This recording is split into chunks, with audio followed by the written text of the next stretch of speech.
District ya Mityana esangibwa mu Bendo Benderi mu Bende nga wano waliwo amasomero ga gavumenti agali ku mutendero gwa primary 119 wabula agamu embeera gye galimu yeeraliikiriza naddala ng'olwaleero abayizi batandise olusomo olusooka omwaka guno mu butongole. Ebimu ku bizimbe by'amasomero bisangiddwa nga bikutte mu mbinabina ate ebirala byameramu omuddo n'ebiswa.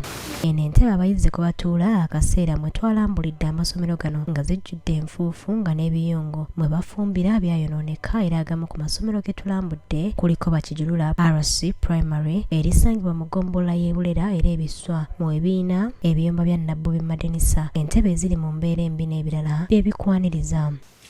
Ate yo ku Lugala Church of Uganda Primary erisangibwa ku kyalo Nakibanga munisipaali y'e Mityana omuddo omukulu mu compound y'abaana baliwo ate ne ku ssomero lya Bulera Church of Uganda Primary erisangibwa mu ggombolola y'e Bulera enzigi za kaabuyonjo zikutte mu mbinabina nga n'entebe ziri mu mbeera mbi.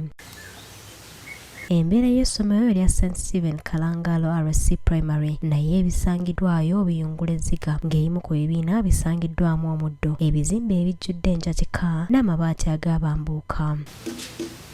Embeera eno etwaliriza okunoonya ku bakulembeze mu disitulikiti eno abategeezezza nti baamala dda okuteekateeka amasomero n'Abaddukanya era nga kye balinda kwe kutandika okusoma. Disitulikiti y'Emityana tumaze okuteekateeka ba headmasters meeting zatudde twabadde kuna meeting y'abasoya teachers okulaba enteekateeka bagenda okukola ki okudda ku masomero. Abasomesa tuba briefinze kiki twetaaga twagala okulanga buli mwana wa mu Mityana afuna okusoma okusingayo obulungi. Abamu ku Baddukanya amasomero gano bategeezezza nti abazadde tebatera kutandikizaawo baana baabwe okusoma olw'emirimu gye babatikka nga bakyali waka. Abazadde gavumenti bwe yabawa basabye tugambe we yagamba abaana UPE bweri temwefuirayo gwa naggamba kuwa baana nakyakuli oba okubasibirira. Abakulembeze ku mitendera gy'obwa kansala basabye akakiiko akakulira ebyenjigiriza okulondoola ennyo amasomero ga gavumenti naddala mu kiseera nga bazzeemu okusoma. At the very beginning nga abaana batandise okusoma abantu bagende ku masomero bagenda inspecting babuuze lwaki abaana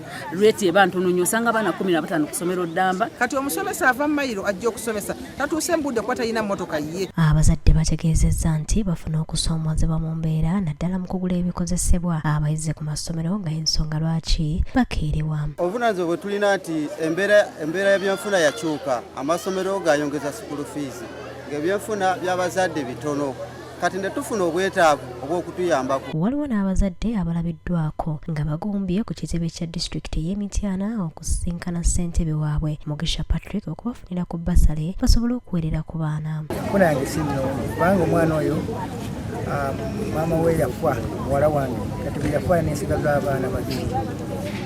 Bwe nawuliranga omukulu alina wayogerera ku mukolo kuziika n'agamba abange muleete abaana tujja kubaweerera. Ssentebe Mugisha Patrick ategeezezza nti abazadde bangi ensimbi zibeekubya era kino kyamuwaliriza okussaawo enkola y'okwogerezeganya ne bannannyini masomero. Amasomero mangi abazadde bangi baagala okusomesa abaana amasomero ag'ebbeeyi naye ng'obusomesa babukola ki tebabulina. So kyandeeta okutambula mu matendekero ag'enjawulo universities gw'abasomesa obusawo aba secondary schools agali wano gonna mu Mityana n'okufulumamu ebweru ya Mityana kati ne primary twazingiddemu. Ate mu disitulikiti y'e Buikwe avunaanyizibwa kukulambula amasomero Mañana Mafaabi asabye abazadde okufaayo okuzza abaana baabwe ku masomero obudde nga bukyali baleme kusubwa na kuwubisibwa mu mwaka guno nga kino kizza oluvannyuma lw'ekitongole ekivunaanyizibwa ku by'ebigezo ku mutendero gwa primary ne senior mu Uganda ki Uganda National Examinations Board okufuluma ebyava mu bigezo eby'ekibiina ekyomusanvu ebyakolebwa omwaka oguwedde. Tutunuulidde ebyo ebyava mu munisipaali y'e Lugazi esangibwa mu disitulikiti y'e Buikwe era twogeddeko ne Mañana Mafaabi omulambuzi w'amasomero mu kitundu kino atubuulidde nti ebifo ebyatulibamu abayizi 266 nga byatuuza abaana 336 era musanyufu nti omuwendo gw'abaana abaagwa omwaka oguwedde gwakendeera nga baali 327 ate nga 46 baawandiisibwa naye tebajja. 33 baayitidde mu ddaala erisooka ng'abawala baabadde 196 abalenzi 2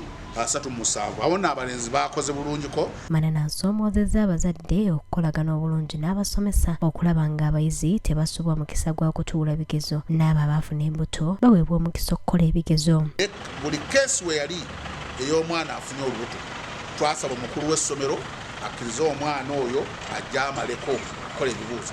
Mu mbeera y'emu atubuulidde nti amasomero ag'obwannannyini gakoledde ddala bulungi bw'ogeraageranya n'aga gavumenti. Agamu malungi nnyo, abasajja bavuddeyo okuzimba amasomero, environment ennungi nnyo. Ate eyo kyekintu ekimu kisookerako nti omwana wasomera mu environment ennungi nga bamulabiridde bulungi, tulaba nti asobola okusoma obulungi. Atubuulidde nti essomero lya Kana Kindergarten and Primary erisangibwa Ekiteega lye lyanywedde mu gannaaga akendo era tutuuseeyo okuwayamu n'omukulu w'essomero Nawula Betty. Bayitira mu first grade. Omwana yasinga yafuna aggregates. Yafuna 4 aggregates. Tufuna obutaano bungi awo. Ate Stephen Musoke omukulu w'essomero lya Kiteeza Primary agamu ku masomero ga gavumenti mu munisipaali eno atubuulidde ebimu ku bibasoomooza ne bakaluubirizibwa okuyisa abaana. Abasomesa tetuli bangi ekituleetera obuzibu.